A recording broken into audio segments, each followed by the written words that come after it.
Lorsque la femme d'Abraham, Sarah, mourut, Abraham acheta une grotte à Éphron le Hittite pour l'y enterrer.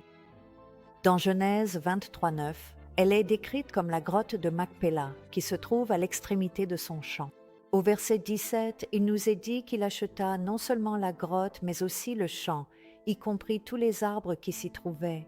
Et c'est tout ce que nous savons, à part le fait que cela se trouvait devant Mamré, dans la région d'Hébron, lorsque Ron se rendit chez Jamal en 1979 et entendit l'étrange histoire de feu et de lumière sur leur terrain que personne n'avait jamais pu expliquer, il crut que la grotte de Macpéla s'y trouvait.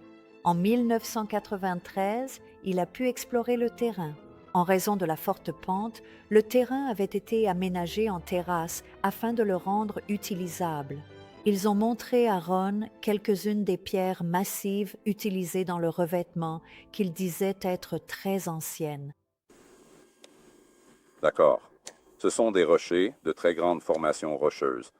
Dans la communauté archéologique et scientifique, on les appelle parfois des structures mégalithiques ou encore des constructions cyclopéennes, ce qui signifie en substance qu'il s'agit de pierres surdimensionnées, de dimensions vraiment impressionnantes.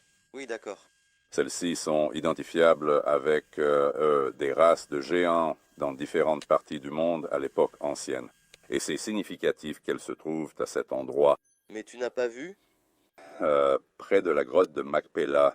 À un endroit, ils avaient retiré une couche de revêtement vertical, ce qui a révélé un mur de pierre bien plus ancien.